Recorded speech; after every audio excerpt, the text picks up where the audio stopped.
ஏதோ சொல்கிறாரு பாருண்ணா.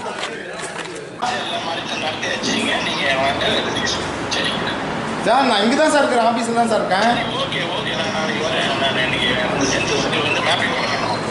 சார் ஓகே சார், ஒரு மீட்டிங் சப்ஜெக்ட்னா வந்து ஒரு அரை ஹவரில் வந்து எத்தனை சப்ஜெக்டை வாசிச்சிங்க, சட்டப்படி என்ன அது என்ன விவாதம் வந்தது, பொருள் மேலே விவாதம் பண்ணீங்களா இல்லையா, அந்த வரவு செலவினங்கள் என்னாச்சு இல்லையா சார்? 61 லட்சம் ரூபாய் வந்து முறைகேடு நடந்ததுன்னு சொல்கிறாங்க சார். ஒன்று 2 டேபிள் சப்ஜெக்ட் வந்து சப்ஜெக்ட் வைக்க சொன்னால் வைக்கல, 2 ஆமாம் 2 சப்ஜெக்ட் சொல்லிட்டாங்க. ஒரு சப்ஜெக்ட் உங்கள்கிட்ட கன்சிடர் பண்ணி வச்சுக்கலாம் அப்படின்னு சொல்லியிருக்கிறாங்க. அந்த 2 சப்ஜெக்ட்டும் உங்களுக்கு கன்சிடர் பண்ணி உள்ள கொண்டு வந்துக்கலாம். அவர் வரல. சரி சார் நான் வரலாம் கிடையாது. நான் கரெக்டாக 11:30 மணிக்கு மீட்டிங் ஸ்டார்ட் பண்ணது நான் வந்து கேட்டுன்னு தாங்கிறேன். நான் அது ½ சரி நான் ரெடிஸ்லேருந்து வந்துருக்கிறேன். ½ வந்து இதை வந்து நிற்கிறேன் போர்டில், எல்லாம் முடிஞ்சு எல்லாம் வீட்டுக்கு போய்ட்டுன்றாங்க. சரி ஓகேங்க, நீங்கள் கொடுங்க, நான் டேபிள் சொல்லுங்கள். சரி சரிங்க. யார் தலைவர் பேசுகிறேன்? ஈபோ என்ன சொல்கிறாரு? அதான் அவர் பள்ளிப்பட்டு இன்சார்ஜ். அங்கே வந்து எனக்கு சென்சஸ் மீட்டிங் இருக்குது, நான் போகிறேன்.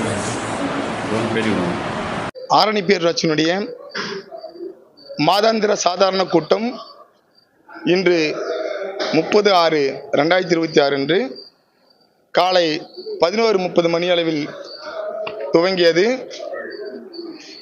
துவங்கப்பட்ட 10 நிமிஷத்தில் வந்து இந்த கூட்டத்தை வந்து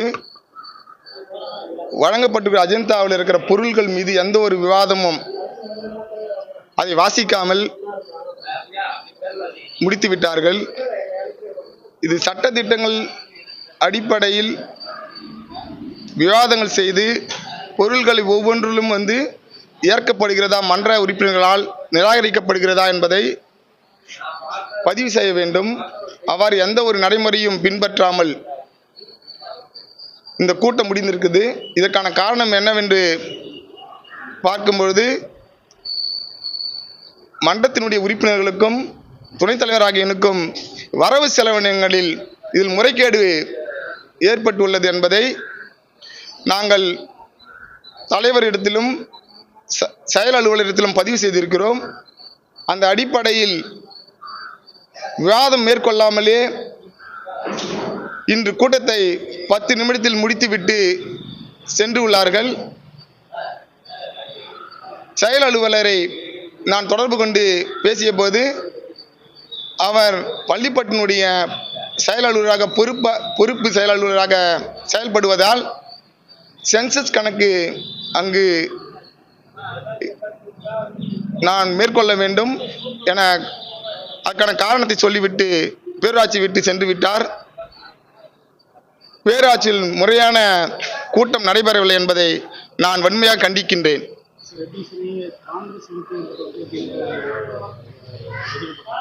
நான் காங்கிரசினுடைய பேரூராட்சி மன்றத்தினுடைய துணைத் தலைவராகவும் 14வது வார்டு கவுன்சிலராகவும் நான் மக்கள் சேவை செய்து கொண்டிருக்கிறேன். இது ஒதுக்குறதுன்ற காட்டிலும் ஒரு முறையாக வந்து நடக்கலை. ஏன்னா ஆரணியில் வந்து அம்ருத் 2.0 திட்டத்தின் பிரகாரம் எல்லா சாலைகளும் வந்து பழுதடைஞ்சிருக்குது. இப்போ 1,18,00,000 ரூபாய் வந்து ஜிஎன் செட்டி சாலை வந்து ஒதுக்கப்பட்டோம், முறையாக டெண்டர் விடப்பட்டோம், இன்னும் பணி நடக்காமல் இருக்குது. இதனால் வந்து உயிர் சேதம் ஏற்பட்டு இருக்குது. பொதுமக்கள் வந்து கோரிக்கை வந்து இந்த சாலையை வந்து சீக்கிரமாக வந்து அமைக்கணும். ஆரணி முழுவதும் இருக்கிற சாலைகள்லாம் வந்து மக்கள் பயன்பாடு இல்லாத ஒரு நிலையில் இருக்குது, சீரமைச்சு தரணும். ஒரு 24 வயசு இளைஞர் பட்டதாரி இளைஞர் வந்து உயிரிழப்பு ஏற்பட்டிருக்குது இந்த சாலையினால். வீடுங்களில் வசிக்கிறவங்களும் வந்து இந்த புழுதினாலையும் வீட்டில் வந்து வசிக்க முடியல. இது பெரிய இன்னல்கள் ஏற்படுறதுனால வந்து நிறைய பொருள்களை குறித்தும் இந்த ஊரினுடைய வளர்ச்சி குறித்தும் பல்வேறு விவாதங்களை வந்து மேற்கொள்ள வேண்டிய இந்த மன்ற கூட்டத்தில் வந்து சீக்கிரமாக முடிச்சிட்டாங்கன்ற ஒரு சட்டத்துக்கு புறமான செயலை கண்டிக்கிறோம். இப்போ இந்த ஆட்சியை பொறுத்த வரையும் ஊழல் இல்லாத ஒரு ஆட்சின்ற மாதிரி வந்து எல்லாருக்கும் வந்து வெளிப்படையான ஒரு எண்ணங்கள் இருக்குது. அதனால் வந்து ஒவ்வொரு பணியும் வந்து இங்கே நேர்த்தியாக செய்யணும், சட்டப்படி செய்யணுன்றதான் எங்களுடைய நோக்கமும். என்னடா இங்கே தேவைகள் வந்து இந்த ஊரினுடைய வளர்ச்சி வந்து மிக பழம்பெரும் நூற்றாண்டை கண்ட பேரூராட்சியில் வந்து இன்னும் வந்து இந்த கிராம சூழ்நிலையாக இருக்குது. இது வளர்ச்சி பாதைக்கான திட்டங்கள் வந்து அரசாங்கம் வந்து ஒதுக்கிடுது. பேருந்து நிலையம் அமைக்கிறதுக்கு வந்து 1,80,00,000 ரூபாய் ஒதுக்கீடு செஞ்சு அதுக்கு முறையாக டெண்டர் வச்சு அதுவும் வந்து பெண்டிங்கில் இருக்குது. ஆரம்ப சுகாதார நிலையம் இருக்குது. இங்கே ஆரம்ப சுகாதார நிலையத்தில் வந்து ஒரு 20,000 25,000 பாப்புலேஷன் இருக்கிற ஊர். இந்த ஊரை சுற்றி மொத்தம் 12 கிராமங்கள் வந்து இந்த ஊருக்கு வந்து நம்பி வந்து ட்ராவல் பண்ணுறாங்க. இந்த ஊரை நம்பி தான் வந்து இங்கே இருக்கிற சுகாதார நிலையத்தை வந்து அரசு பொது எதுவாக இருந்தால் சிகிச்சை வந்து பெறணும். இதில் வந்து நைட்டில் வந்து டாக்டர் இல்லாதனால உயிரிழப்பு ஏற்படுது. இங்கே வந்து இரவு பகல் மருத்துவரை நியமிக்கணும் என பல்வேறு கோரிக்கைகளை வச்சுருக்கிறோம். மின்தடை ஏற்படுகிறது. மின்தடை வந்து ஆரணி முழுவதும் இருக்கிற மின்கம்பங்களுடைய ஒயர்கள் வந்து பல ஆண்டுகளுக்கு முன்னாடி வந்து அமைக்கப்பட்ட ஒயருங்க எல்லாம் பழுதாகி இருக்குது. ஒவ்வொன்றும் கட் ஆகுது.